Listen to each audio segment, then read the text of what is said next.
Okay,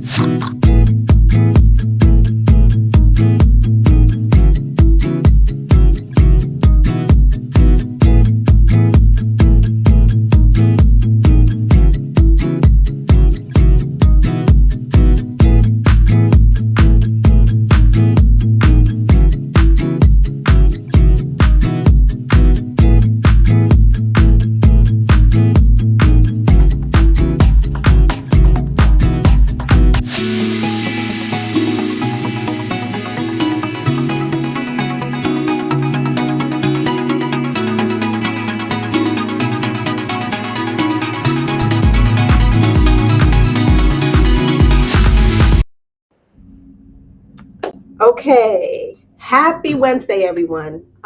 Thanks for hanging out with me today. We are here to talk about how we as people managers should be approaching our own performance reviews differently than if we were individual contributors. So I'll confess right now that I am multi-streaming. I'm streaming on 3 different platforms and I have different cameras going. So I'm on Instagram Live, I'm on YouTube Live, and I'm on LinkedIn Live. So wherever you're joining from today, thank you for being here. And let's go ahead and get started. If that's the topic you came here to talk about, if you're here to talk about how your performance review as a manager is different than individual contributors, then you know you're in the right place. So go ahead and tap that heart button or that love button for me to show that you are in the right place.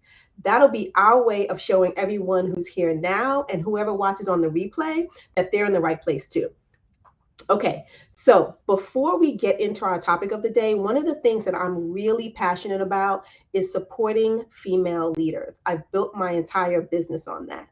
So, one thing that you can do for me today in helping me support other female leaders is to share this video with someone in your network who you know could benefit from the topic. Okay, let's get started. Let's get into it. If you're new to me or my business, I'm Nicole, and I'm on a mission to change the world of work by diversifying C-suites everywhere. I help women who manage people and teams become better leaders, break through barriers, even if those barriers are their own mindset or self-doubt, and help them take their careers all the way to the top. I'm a firm believer that the best place to start leading is from exactly where you are.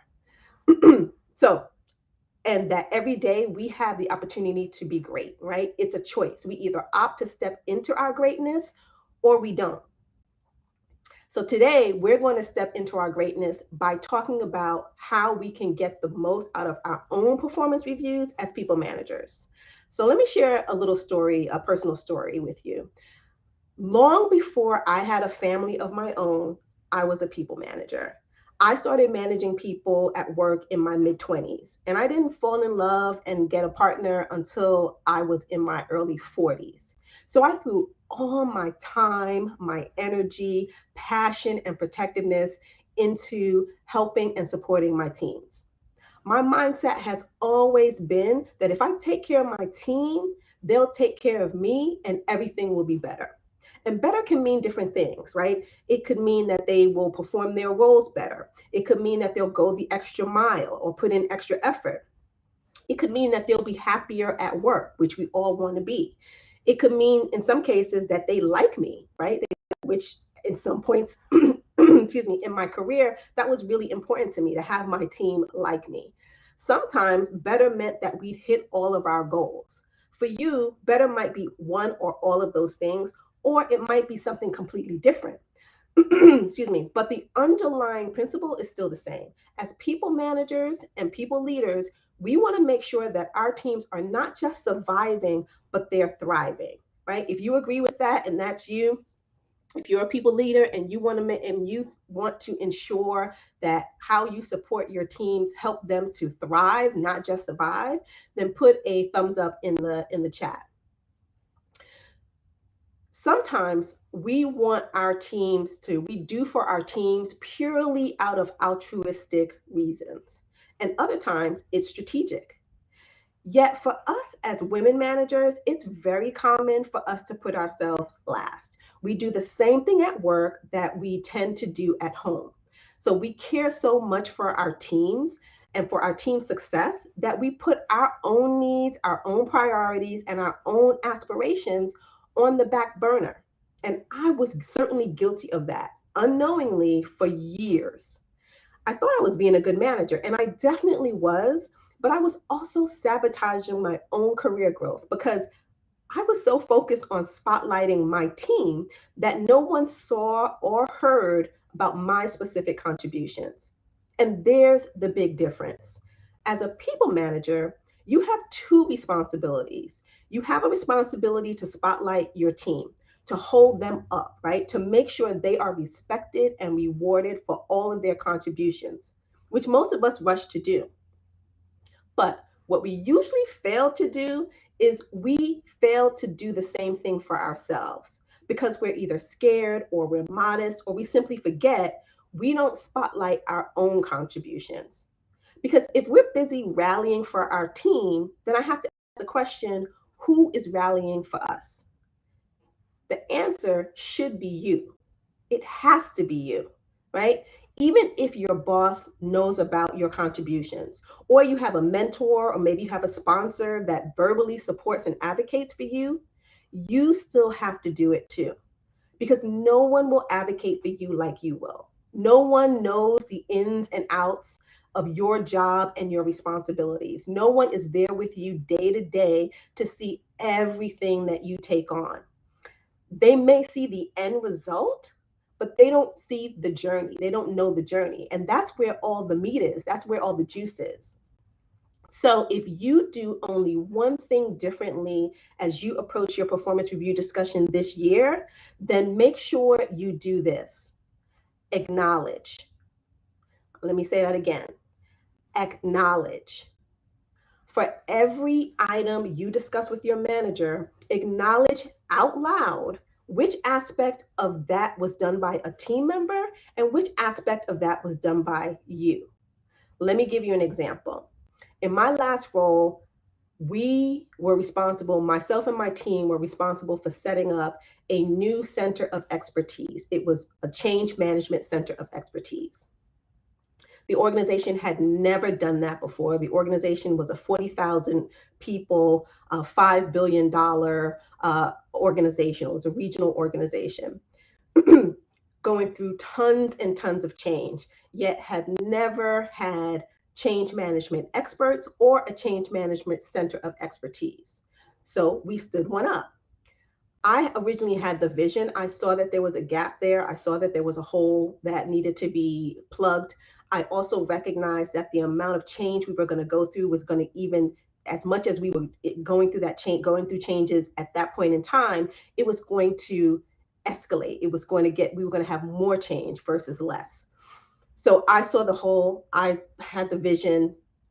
I talked to a few stakeholders around the organization, made my case, and got the approval to build the center of expertise. But it was my team who actually took that vision and made it come to fruition.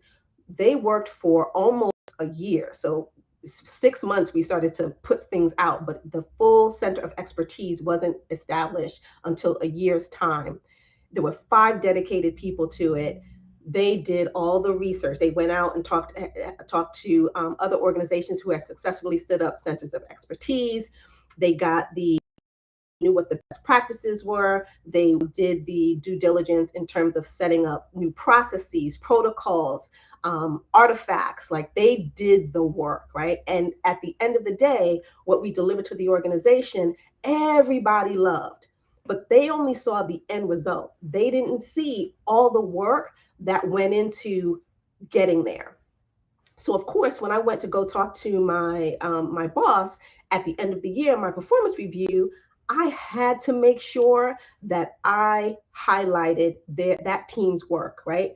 They sun up to sundown, they were giving everything they had to that project, and it paid off. So I had to make sure that they were recognized for their contributions. But at the same time, they wouldn't have been able to do that work had it not been for me, who had the actual vision, who actually said that we needed to plug that hole, who went and made the business case for it, and who got the resources to do it. right? So it was a combination of our contributions. If I only went in and talked about what my team did, then I would be minimizing what I did. If I only went in and talked about what I did, then I would be discounting what my team does. So you see what I'm saying about acknowledging?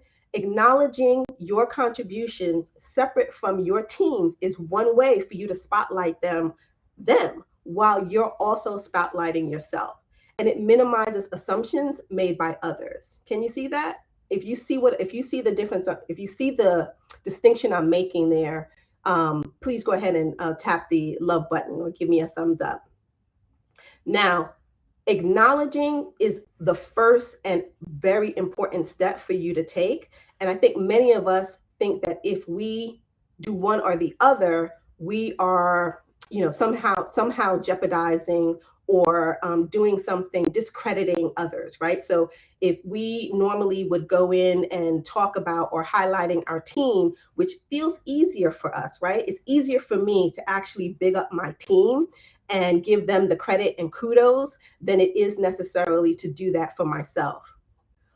We have some managers who only focus on themselves and don't do enough giving credit to their team. What I'm suggesting to you is that there's a balance. You can do both without either minimizing or overselling either part, overselling your participation or overselling your teams, or underselling your participation or underselling your team. So acknowledging both roles, what you do, what you contribute, and what your team contributes, is really important. Not just highlighting what your team has done. Okay, so that's the first. Now, if you want to take it even further, there are 3 additional things for you to try differently this year, and I refer to them as the 3 A's. Now, I've shared these principles with people leaders at all levels of organizations, from entry level people managers to CEOs, and all of them have adopted them with success. So I'm confident you'll be able to do it too. The first A is awareness. Make sure your leader is fully aware of everything you and the team have accomplished this year. So when you go into your year end conversation, you want to highlight both the big things and the small things that you've accomplished. Because let's get real. The truth is, you may have started the year out with specific goals for your team, but stuff happens throughout the year. I'm sure that original list that you had, some of those priorities have fallen off because things change, and some new priorities that you didn't even think of when you first put the goal list together have come onto your list, right? So it's your responsibility to make sure you present as comprehensive a picture as possible to your leader and to their peers about what you and your team have accomplished. Now, I've done this in the past with success by creating like a one-pager dashboard. I'm not one of those people who put together like fancy stuff. I don't have graphics and all that. If that's your jam, good for you. Make it happen. I'm more simple, and I don't have a graphic designer kind of inclination. So I usually put together like a Word document or a PowerPoint, one PowerPoint slide, and I'll have 3 columns. I'll have a column of what we accomplished that we originally anticipated with some descriptions of it.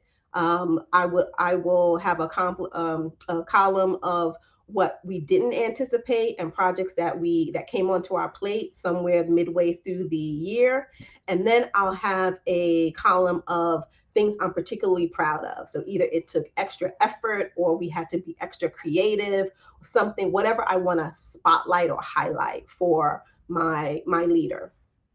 That's it, a one pager. And I would advise, if you do something like that, to send it in advance so that your leader can review it before your performance review discussion and absorb it, right? That's going to be important. So awareness, making sure your leader is fully aware. You don't want to assume that they know what's going on in your team, because likely your leader has several departments or several teams that they're responsible for. So it's your job to make sure that they see what they normally wouldn't see that's happening within your group. The second A is advocating. Now, you want to know what you want and need to be different next year and ask for it. Okay, so this is, you want to distinguish your ask, what you ask for yourself, different from what you ask for your team. But either way, you want to advocate. And listen, this is definitely going to be worth some deep thinking in advance. Don't go for the hot buttons, right? That's my advice to you. Don't go for the hot buttons. Every leader, every people manager, you can bet, is going in and asking for either higher salaries, because that's the first thing everyone thinks of, or they're going to ask for something like working from home, particularly if your company is not a work from home environment. You and I both know that budgets are already tight, right? For most organizations, we're going into a recession. We're making hard decisions about salaries, budgets. We have layoffs that are happening across our industries.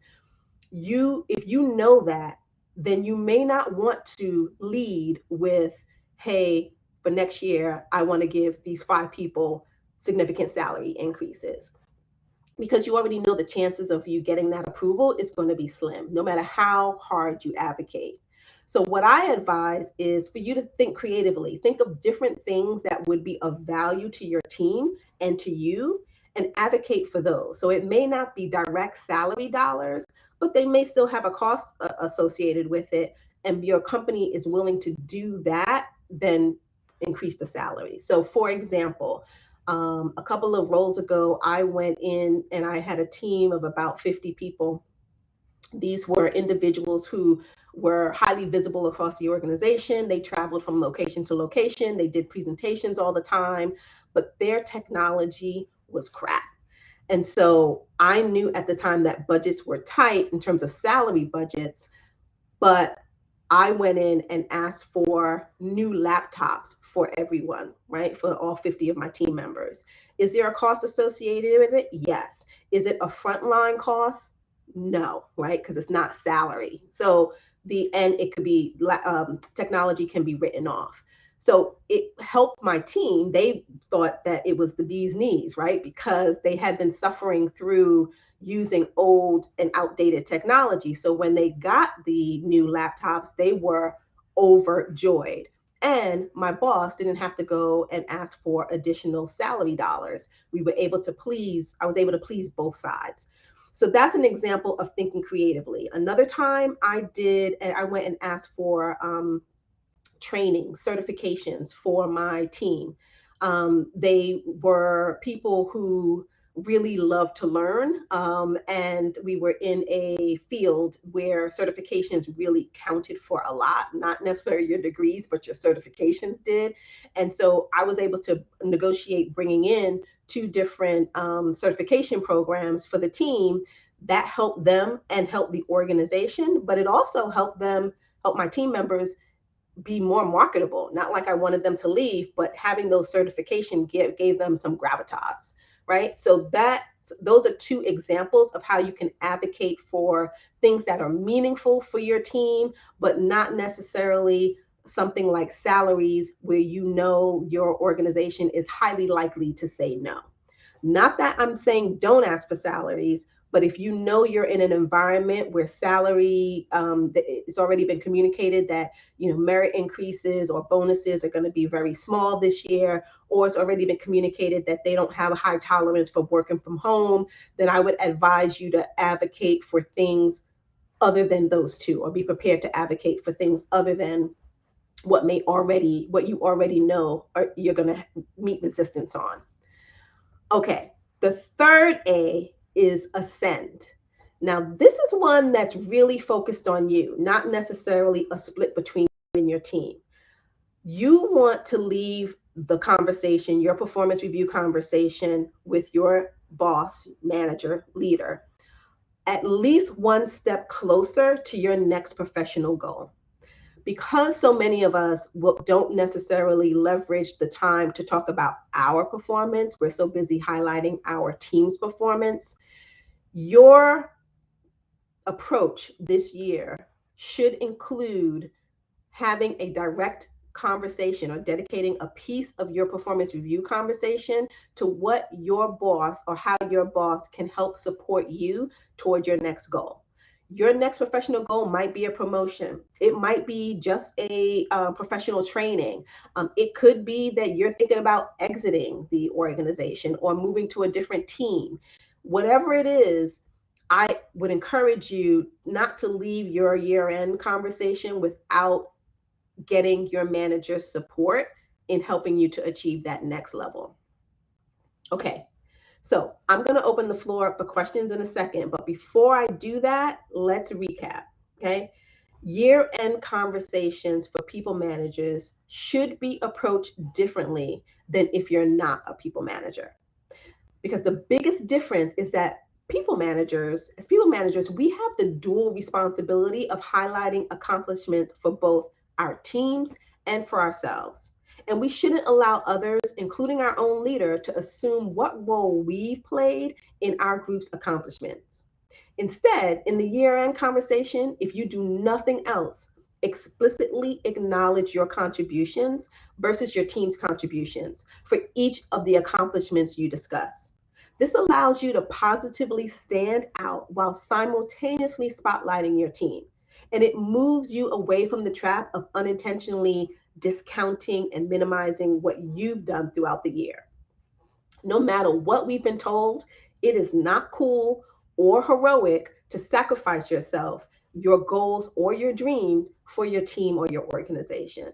The days of us doing that have to be gone. There is a way for you to hold yourself up and hold your team up as well. And if you really want to maximize your upcoming performance discussion, incorporate the other A's as well. Awareness, which is taking steps to make sure your leader and other leaders in the organization are fully aware of yours and your team's accomplishments. Advocate, put yourself and your team in a better position by advocating for what you want and need to continue performing at a high level next year. And third, ascend. This final one is about you, just you, not your team. And it's how you tie everything back to your own professional goals for advancement. Okay, that's the information I have for today on how to approach your own performance review differently as a people leader versus if you were a individual contributor. All right, so we have a few minutes. If you have specific questions or specific challenges you're facing related to performance discussion and you want to discuss them, go ahead and drop them in the chat now.